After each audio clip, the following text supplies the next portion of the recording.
अस्सलाम वालेकुम स्टूडेंट्स, उम्मीद है आप सब लोग खैरियत से होंगे। Physics lecture 5 unit 1 physical quantities and measurements. आज का जो हमारा टॉपिक है वो मैस मेजरिंग इंस्ट्रूमेंट्स है। इससे पहले हमने लेंथ मेजरिंग इंस्ट्रूमेंट्स को स्टडी किया था, जिसमें हमने मीटर रूल को देखा, वर्नियर कैलिपर को स्टडी किया, स्क्रू गेज को स्टडी किया। इसी तरह यहाँ पे भी हम डिफरेंट मैस मेजरिंग इंस्ट्रूमेंट को स्टडी करेंगे। जिस तरह हमने लेंथ मेजरिंग इंस्ट्रूमेंट में देखा कि मीटर रूल कम प्रिसाइज है, वर्नियर कैलिपर उससे ज़्यादा प्रिसाइज है, और स्क्रू गेज इन दोनों से ज़्यादा प्रिसाइज है। तो इसी तरह मैस मेजरिंग इंस्ट्रूमेंट में भी हम देखेंगे डिफरेंट मैस मेजरिंग इंस्ट्रूमेंट कौन कौन से हैं और कौन सा उनमें से ज़्यादा प्रिसाइज है, या किस हद तक हम उनकी इंस्ट्रूमेंट की मदद से जो है वो मेजरमेंट कर सकते हैं। सबसे पहला जो है वो हमारे पास है beam balance. Beam balance still अभी भी जो है वो यूज़ किया जाता है बहुत सारी प्लेसेस के ऊपर, क्योंकि इलेक्ट्रॉनिक बैलेंस ने इसकी जगह ले ली हुई है। फिजिकल बैलेंस भी जो है वो यूज़ होता है, लेकिन बीम बैलेंस भी अभी जो है वो यूज़ हो रहा है कुछ जगहों के ऊपर, कहीं कहीं जो है वो उसको यूज़ किया जाता है।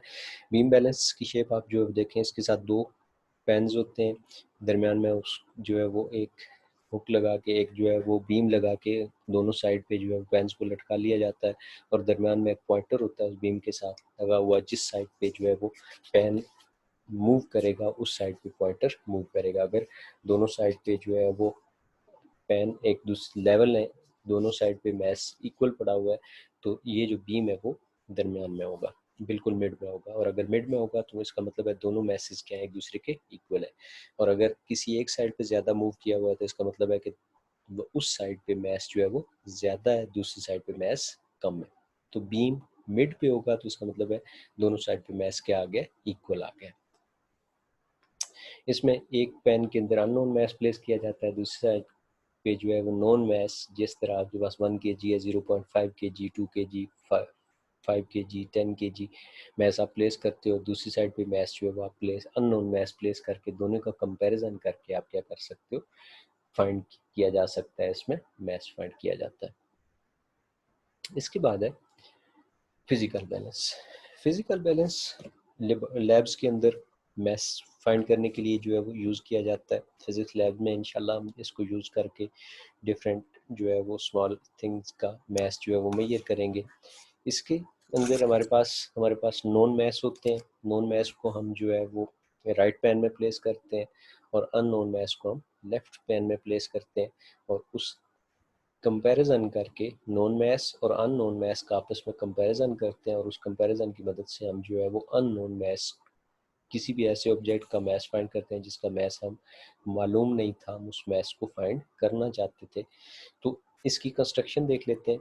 कंस्ट्रक्शन में उसकी फिगर की मदद से हम देखते हैं। इसमें दरमियान में अगर आप देखें तो एक बिल्कुल दरमियान में इसको सपोर्ट है, उस सपोर्ट को हम क्या कहते हैं, पिलर। पिलर के साथ एक प्लम लाइन है। प्लम लाइन क्या करती है, हमें इस बैलेंस को जो है वो बिल्कुल लेवल करने के लिए, कि ये किसी साइड पे ज़्यादा झुका हुआ ना हो, बिल्कुल एग्जैक्ट जो है वो दरमियान में अगर प्लम लाइन है तो इसका मतलब है कि ये बैलेंस जो है वो बिल्कुल लेवल के ऊपर है। अगर इसका लेवल ख़राब हुआ हुआ किसी साइड से जो है वो ज़्यादा ऊपर की तरफ उठा हुआ है, और दूसरी साइड से जो है वो नीचे की तरफ है, तो ये प्लम लाइन उस तरफ, जिस साइड पे नीचे है उस तरफ क्या हो जाएगी, उस साइड पे मूव कर जाएगी। तो प्लम लाइन अगर बिल्कुल एग्जैक्ट सेंटर के ऊपर है तो ये हमें मदद करती है कि इसमें लेवल करने में। फिर इसी तरह एक बीम है। बीम जो है वो क्या करता है, उसके साथ हमने हुक्स लगा के पेन्स को लगाया हुआ है, पेन्स उसके साथ हमने लटकाए हुए हैं। अगर हम पिलर के साथ देखें तो पिलर के बिल्कुल दरमियान में एक जो है वो पॉइंटर लगा हुआ है। वो पॉइंटर क्या करता है, पॉइंटर के नीचे एक स्केल लगा हुआ है, उस स्केल के ऊपर अगर पॉइंटर एग्जैक्ट जीरो के ऊपर आ रहा है तो उसका मतलब है कि हमारा बैलेंस जो है वो उसके अंदर कोई एरर मौजूद नहीं है। अगर कोई एरर है तो ये पॉइंटर हमें हेल्प आउट करता है कि हम उस एरर को स्केल के ऊपर एग्जैक्ट सेंटर के ऊपर ले आ करके हम क्या करें, उस एरर को रिमूव करें। फिर इसी तरह हुक्स की मदद से, हुक्स हैं, हुक्स के साथ हमने पेन्स को लटकाया हुआ है। फिर इसी तरह पेन जो है वो लेफ्ट पेन है, राइट पेन है हमारे पास। फिर इसी तरह इसके ऊपर जो है वो आप देख सकते हो नाइफ एज है, बैलेंसिंग स्क्रू हैं। बैलेंसिंग स्क्रू जो है वो पेन को बैलेंस करने के लिए यूज़ किए जाते हैं। तो ये इसकी कंस्ट्रक्शन थी। अब इसकी वर्किंग देखते हैं। वर्किंग इसकी क्या है, किस तरह हम जो है वो किसी भी चीज़ का मैथ फाइंड कर सकते हैं। सबसे पहले आपने क्या करना है, सबसे पहले आपका काम है कि ज़ीरो एरर आपने फाइंड आउट करना है कि आपका जो इंस्ट्रूमेंट आप यूज़ कर रहे हो उसके अंदर ज़ीरो एरर तो मौजूद नहीं है। तो ज़ीरो एरर कैसे फाइंड करेंगे, जैसा कि पहले मैंने आपको बताया कि पॉइंटर जो है वो एग्जैक्ट अगर ज़ीरो के ऊपर होगा तो फिगर में आप देख सकते हो पॉइंटर अगर एग्जैक्ट ज़ीरो के ऊपर मौजूद होगा तो आपके पास एरर नहीं होगा। अगर वो ज़ीरो के ऊपर नहीं है तो इसका मतलब है उसके अंदर एरर मौजूद है। अब आप क्या करोगे, नेक्स्ट स्टेप आप क्या करते हो, आप उस पॉइंटर को ज़ीरो के ऊपर लेकर आते हो, एरर ख़त्म करते हो। एरर ख़त्म करने के बाद आप क्या करते हो, अननोन मैश को प्लेस करते हो लेफ्ट पैन के अंदर, और आपके पास एक सूटेबल स्टैंडर्ड मैसेज का एक बॉक्स होता है उस फिज़िकल बैलेंस के साथ, जिसमें आपके नॉन मैसेज होते हैं 0.1 ग्राम, 0.2 ग्राम, 0.5 ग्राम। वो नॉन मैसेज आप क्या करते हो, उसको प्लेस करते हो राइट पैन के अंदर। जब आप उसको राइट पैन के अंदर प्लेस करते हो तो राइट पैन के अंदर प्लेस करके आप अननोन मैश को लेफ्ट पैन में प्लेस किया और राइट पैन के अंदर आपने प्लेस किया नोन मैश को। दोनों का कंपैरिजन किया। अगर आपका पॉइंटर ज़ीरो के ऊपर आ रहा है, अगर आपका पॉइंटर ज़ीरो के ऊपर आ रहा है दोनों साइड के ऊपर मैश प्लेस करने के बाद, तो इसका मतलब है कि आपने उस चीज़ का जिसका मैथ आप फाइंड करना चाह रहे थे उसका मैथ आपने फाइंड कर लिया। लेट्स सपोज आपने कोई स्टोन रखा लेफ्ट पैन के अंदर और राइट पैन के अंदर आपने 0.5 ग्राम का एक जो है वो वेट बैग्स के अंदर से मैथ रखा। अब वेट बॉक्स के अंदर से 0.5 ग्राम का जो मैथ आपने प्लेस किया था राइट पैन के अंदर, दूसरी साइड पे हमने कुछ स्टोन रखा था लेफ्ट पैन के अंदर। अगर हमारा पॉइंटर आ गया ज़ीरो के ऊपर, मेन स्केल के ऊपर ज़ीरो है, ज़ीरो के ऊपर पॉइंटर एग्जैक्ट ज़ीरो के साथ मैच कर जाता है, तो इसका मतलब है वो जो स्टोन हमने रखा था जिसका मैच हमें पहले फाइंड आउट नहीं था, जिसको हमने लेफ्ट पैन में प्लेस किया था, ज़ीरो के ऊपर आने के बाद हमें जो है वो हमने मैच फाइंड कर लिया उस स्टोन का जिसका मैच हमें फाइंड नहीं था। अब राइट पैन के अंदर हम देखेंगे कौन सा मैच हमने प्लेस किया, तो हमने कितना प्लेस किया था 0.5 ग्राम। तो 0.5 ग्राम इक्वल आ रहा है किसका, उस स्टोन के मैच के। तो इसका मतलब है स्टोन का मैच इक्वल है 0.5 ग्राम के। तो हमने कंपैरिजन किया नॉन मैच का जो कि कितना था 0.5 ग्राम, और लेफ्ट पैन के अंदर उस अननोन स्टोन का मैच हमने फाइंड करना था जो हमें पहले फाइंड नहीं था। तो हमने फाइंड किया कि इस स्टोन का मैथ जो हमने लेफ्ट पैन के अंदर प्लेस किया वो कितना है 0.5 ग्राम। तो इस तरह हम जो है वो किसी भी ऑब्जेक्ट का जिसका मैथ हमें पहले से मौजूद फाइंड नहीं होता हम लेफ्ट पैन में प्लेस करते हैं, और राइट पैन में हम वो मैथ प्लेस करते हैं जिसका हमें पहले से मालूम होता है, पहले से हमें पता होता है कि ये इतना मैथ है। नॉन मैथ के साथ अननोन मैथ का कंपैरिजन करते हैं।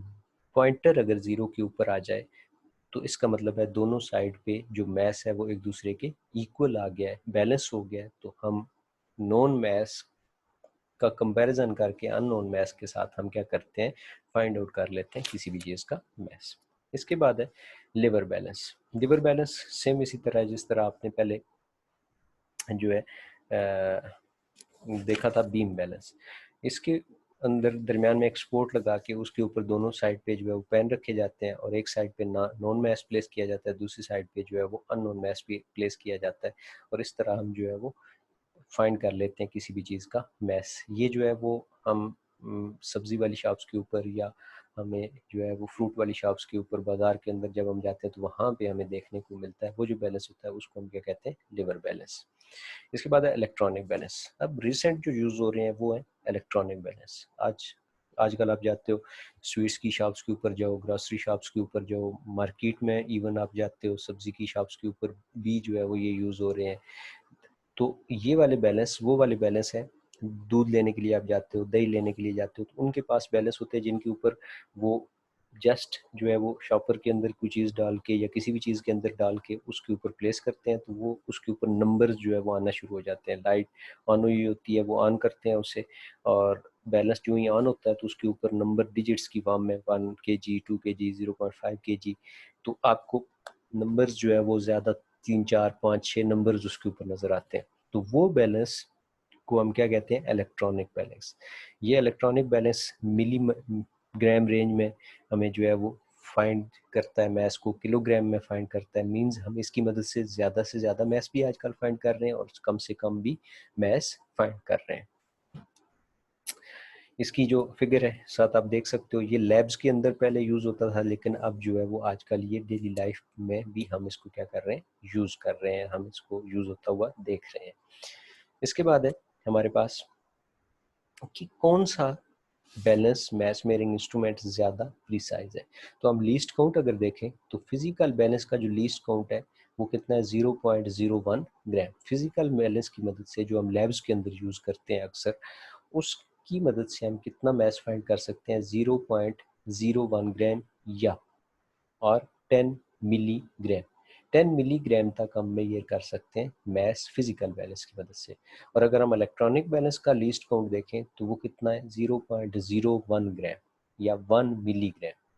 तो इसका मतलब है कि इलेक्ट्रॉनिक बैलेंस का लीस्ट काउंट ज़्यादा है किससे, least count of physical balance से। मींस फिजिकल बैलेंस का लीस्ट काउंट जो है वो इलेक्ट्रॉनिक बैलेंस की निस्बत क्या है, ज़्यादा है, और इलेक्ट्रॉनिक बैलेंस का लीस्ट काउंट उससे कम है। तो जिसका लीस्ट काउंट कम है वो ज़्यादा प्रिसाइज है, जिसका लीस्ट काउंट ज़्यादा है वो कम प्रिसाइज है।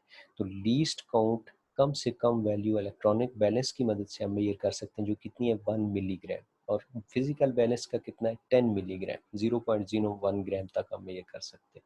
तो इसका मतलब है सब जो मोर प्रिसाइज है वो कौन सा, इलेक्ट्रॉनिक बैलेंस है, और ये ज़्यादा सेंसिटिव है as compare to physical balance, as compare to beam balance, as compare to lever balance. इसके बाद है हमारे पास time measuring instrument. Time measuring instrument हमारे पास कौन से हैं, स्टॉप वॉच है, हैंड वॉच आप यूज़ करते हो, आप घर में टाइम देखने के लिए, स्कूल में टाइम देखने के लिए, कहीं पे भी आपने टाइम देखना तो आप घड़ी का इस्तेमाल करते हो। लेकिन अगर आप किसी ऐसे इंटरवल के लिए, किसी ऐसे इवेंट के लिए टाइम मेजर करना चाहते हो जो बहुत कम टाइम लेता है उस इवेंट को अकर होने में, जैसे आपने बॉल फेंकी है, बॉल आपने बहुत जल्दी से जो है वो ज़मीन के ऊपर फेंकी या दीवार के साथ जो है वो आपने मारी, तो आपने उसको थ्रो किया जब उस बॉल को ज़मीन की तरफ या दीवार की तरफ, तो आप नोट करना चाहते हो वो टाइम कि कितने टाइम में जो है वो दीवार के साथ जाके टकराएगी, या आप आँख झपकने का टाइम, या ज़मीन के ऊपर बॉल गिरने का टाइम, या किसी भी इवेंट, किसी ऐसे इवेंट का टाइम जो बहुत कम टाइम लेता है अक्कर होने में। जैसे आपने देखा होगा ये टीवी शो के अंदर जो है वो क्विज हो रहे होते हैं, तो उसके अंदर से एक स्टॉप वॉच जो है वो यूज़ हो रही होती है, उसके अंदर बहुत तेज़ी से जो है वो सेकंड चल रहे होते हैं, उसके साथ 0 0 बहुत जल्दी से वैल्यूज़ 1 2 3 4 5 वो चेंज हो रही होती हैं। या अगर रेस हो रही हो कहीं पे, तो वहाँ पे भी स्टॉप वॉच यूज़ की जाती है। तो स्टॉप वॉच इसलिए यूज़ की जाती है कि ताकि एग्जैक्ट टाइम हम किसी भी ऐसे इवेंट का जो बहुत कम टाइम लेता है अक्कर होने में, उसका टाइम टाइम जो है वो हम फाइंड कर सकें। तो स्टॉप वॉच आजकल आपकी जो आप वॉच यूज़ करते हो नॉर्मल, आप डिजिटल वॉच उसके अंदर भी मौजूद होती है, आपके मोबाइल फ़ोन में भी यूज़ हो रही होती है, उसमें भी मौजूद होती है, आपके लैपटॉप्स के अंदर भी यूज़ होती है। तो आप स्टॉप वॉच जो है वो उसको ईज़िली यूज़ कर सकते हो और ऐसा इंटरवल फाइंड कर सकते हो, ऐसे इवेंट का जो बहुत कम टाइम में अकर होता है, बहुत कम टाइम में लेता है अकर होने में। 2 तरह की स्टॉप वॉच है, मैकेनिकल स्टॉप वॉच और digital stop watch. Mechanical stop watch अगर हम सिंपल उसको देखें कि मैकेनिकल स्टॉप वॉच क्या होती है, तो मैकेनिकल स्टॉप वॉच वो स्टॉप वॉच जिसके अंदर नीडल्स जो है वो लगी हुई होती है, और नीडल्स बहुत तेज़ी से जो है वो घूमती हैं। उसमें एक जो है वो नीडल, छोटी नीडल होती है और एक बड़ी वाली नीडल होती है। डिजिटल स्टॉप वॉच है तो ये डिजिट्स इसमें होते हैं जो नॉर्मल आजकल मोबाइल के अंदर है, लैपटॉप्स के अंदर है, या आपकी घड़ियों के अंदर लगी हुई है। तो ये डिजिटल स्टॉप वॉच है। पहले जो स्टॉप वॉच यूज़ होती थी वो कौन सी थी, mechanical stop watch. Mechanical stop watch ये 0.1 सेकंड तक मेजर की जा सकती थी। इसकी मदद से हम मेजर कर सकते थे इंटरवल, और इसके ऊपर जो है वो एक नॉब लगी हुई होती थी जिसमें स्प्रिंग लगा हुआ था, तो उस नॉब को हम जो है वो टाइट करते थे, और जब जो है नीडल्स मूव करती थी तो वो आहिस्ता आहिस्ता उसके साथ क्या होती थी, ओपन होती थी। और उसके साथ दो बटन और यूज़ होते थे, एक जो है वो स्टार्ट के लिए और दूसरा जो है वो रीसेट करने के लिए। इसी तरह इसको कैसे यूज़ किया जाता था, mechanical stop watch has a knob that is used to wind the spring that power the watch. It can also be used as a start, stop और रीसेट बटन। इसमें स्टार्ट या स्टॉप का button होता था, या दूसरा कौन सा बटन होता था, रीसेट करने का, अगेन 0 0 पे नीडल्स को लेकर आने का। इसके बाद है हमारे पास digital stop watch. Digital stop watch की मदद से हम 0.01 सेकंड तक, ये मोर प्रिसाइज है as compare to mechanical stop watch. इसमें डिजिट्स की मदद से जो है वो हम मेजरमेंट लेते हैं, 1 2 3 4 5 डिजिट्स हमारे पास लिखे हुए आते हैं, तो इसलिए इसको हम क्या कहते हैं, ये रिसेंट यूज़ हो रही है इलेक्ट्रॉनिक स्टॉप वॉच या डिजिटल स्टॉप वॉच। इसकी शेप, इसमें मोड का एक बटन होता है, एक स्टार्ट और स्टॉप का बटन होता है, तीसरा बटन इसका कौन सा होता है, रीसेट का। तो स्टार्ट या स्टॉप की मदद से हम क्या करते हैं, स्टार्ट कर सकते हैं टाइम, और अगर हमने स्टॉप करना है तो हम उस अगेन उसको दबाएंगे तो क्या हो जाएगा, स्टॉप हो जाएगा। मोड, आप उसको कौन से मोड में लेकर आना चाहते हो, सेकंड फाइंड करने हैं आपने, मिनट फाइंड करने हैं आपने, माइक्रो सेकंड फाइंड करने, जो भी आप फाइंड करना चाहते हो उसका मोड आप कौन सा रखना चाहते हो। और रीसेट में आप क्या करते हो, अगेन उसको 0 0 पे आप लेकर आओगे। जब आपने इसको यूज़ करना है तो the digital stop watch start to indicate the time lapse as a start और stop button is pressed. As soon as start or stop button is pressed again, it stop and indicates the time interval recorded by it between start and stop of the event. Or reset button restore it initial zeros setting.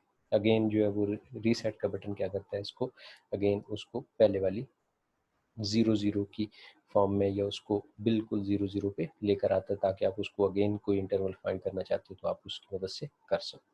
इसके बाद है measuring cylinder. Measuring cylinder एक ऐसा instrument जिसकी मदद से हम liquid का वॉल्यूम क्या कर सकते हैं, फाइंड कर सकते हैं, या किसी भी इरेगुलर शेप का वॉल्यूम फाइंड कर सकते हैं। अब ये इंस्ट्रूमेंट कौन सा है, मैं इसकी मदद से हम किसी भी लिक्विड का वॉल्यूम फाइंड करेंगे। अब लिक्विड का वॉल्यूम लीटर्स में होता है, मिलीलीटर्स में होगा।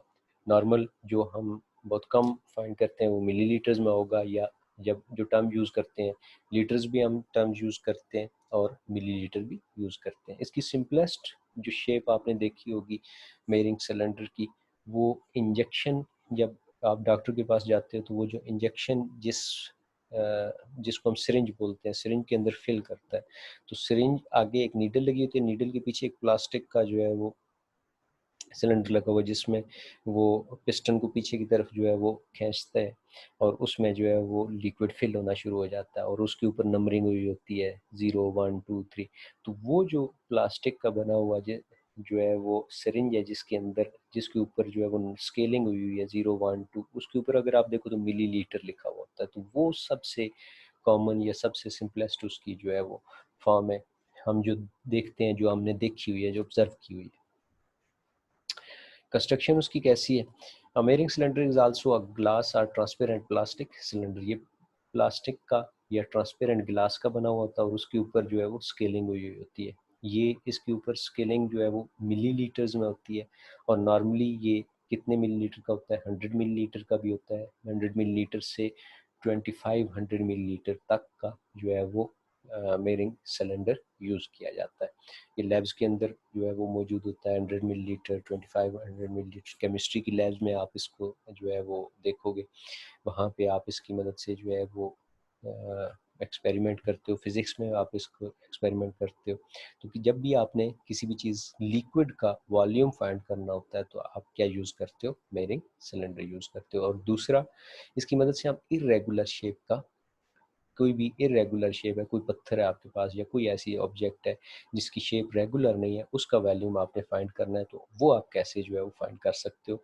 आप किसी भी लिक्विड का वॉल्यूम जब आपने फाइंड करना है, तो लिक्विड जब इसके अंदर आप फिल करोगे तो जिस लेवल तक वो लिक्विड मौजूद होगा, वो उस लिक्विड का क्या होगा, वॉल्यूम होगा। अगर वो 50 ml है तो उसका मतलब है 50 मिलीलीटर उस लिक्विड का वॉल्यूम है। अब इरेगुलर शेप का वॉल्यूम आपने फाइंड करना है, तो सबसे पहले आप उसके अंदर लिक्विड फिल करोगे। लिक्विड, लेट्स सपोज आपने मेरिंग सिलेंडर के अंदर लिक्विड डाला, पानी उसके अंदर वाटर यूज़ किया, वाटर जब आपने उसके अंदर डाला तो आपने उसका लेवल नोट कर लिया विदाउट उस शेप को, उस रेगुलर शेप को उसके अंदर प्लेस किए हुए। जो ही आप उसके अंदर लिक्विड फिल करते हो तो लेट्स सपोज वो 50 ml आपने लिक्विड उसके अंदर फिल किया। अब आपने क्या किया, इनिशियल वॉल्यूम उस लिक्विड का जो आपने उस सिलेंडर के अंदर डाला था वो आपने नोट कर लिया कि इतना लिक्विड मैंने इसके अंदर डाला, वो उसका इनिशियल वॉल्यूम होगा। अब आपने धागा लेकर, स्ट्रिंग लेकर, कोई बारीक जो है वो डोरी लेकर उसके साथ आपने इरेगुलर शेप को बांधना है और क्या करना है, आपने उस मई रिंग सिलेंडर के अंदर उसको डाल देना है। जो ही आप उसके अंदर डालोगे तो क्योंकि उसका वेट है, उसका अपना एक वॉल्यूम है, तो क्या होगा, जो ही वो पानी के अंदर या उस लिक्विड के अंदर जाएगा तो लिक्विड का लेवल ज़्यादा हो जाएगा। आपने देखा होगा जब भी आप पानी किसी गिलास में पड़ा हुआ है या किसी चीज़ में पड़ा हो, तो जब आप उसके अंदर कोई चीज़ डालते हो, हाथ डालते हो या कोई भारी चीज़ डालते हो तो क्या होता है, उस लिक्विड का लेवल ज़्यादा हो जाता है, वो ऊपर की तरफ जो है वो आ जाता है। तो इसी तरह मेरिंग सिलेंडर के अंदर जो हमने लिक्विड डाला था, लेट्स सपोज वो 50 ml था, तो जब हमने जो ही उसके अंदर इरेगुलर शेप का स्टोन डाला या कोई शेप डाली धागे के साथ बांधकर, किसी स्ट्रिंग के साथ जो है वो टाई करके, तो क्या होगा, जो ही हमने उसके अंदर प्लेस किया तो उसका वाटर का या उस लिक्विड का लेवल क्या हो जाएगा, ज़्यादा होगा, वो बढ़ेगा। तो पहले अगर उसका लेवल 50 ml था, अब उसका लेवल बढ़कर अगर 70 ml हो जाता है, तो इसका मतलब है कि वो शेप जो हमने उसके अंदर प्लेस की है, उसके अंदर हमने वॉल्यूम फाइंड करने के लिए जो ही उसके अंदर हमने इंसर्ट की है, तो क्या हुआ, उसका वॉल्यूम बढ़ा, उस लिक्विड, उसने जाके उस लिक्विड के अंदर अपनी जगह बनाई, तो लिक्विड ने क्या किया, उसको जगह देते हुए वहाँ पे जो ही वो प्लेस हुआ तो लिक्विड का लेवल क्या हो गया, इंक्रीज कर गया। अब वो कितना इंक्रीज हुआ, पहले लेवल कितना था 50, अब कितना लेवल है 70। तो आपने क्या करना है, जो लास्ट टाइम उस फिगर को, उस ऑब्जेक्ट को प्लेस करने के बाद जो आपके पास लेवल आया है वो आपने नोट डाउन करना है, वो आपके पास फाइनल वॉल्यूम होगा। आपने फाइनल वॉल्यूम में से पहले वाला जो वॉल्यूम था without inserting the object in the liquid और इन द मेरिंग सिलेंडर, वो आपने क्या कर देना, उसमें से माइनस कर देना है। तो फाइनल वॉल्यूम में से इनिशियल वॉल्यूम जब आप माइनस करते हो तो आपके पास क्या आ जाता है, उस शेप का वॉल्यूम आ जाता है जो आप उस मेरिंग सिलेंडर के अंदर इंसर्ट करते हो। थैंक यू स्टूडेंट्स, मिलते हैं एक नए लेक्चर के साथ, तब तक के लिए खुदा हाफिज।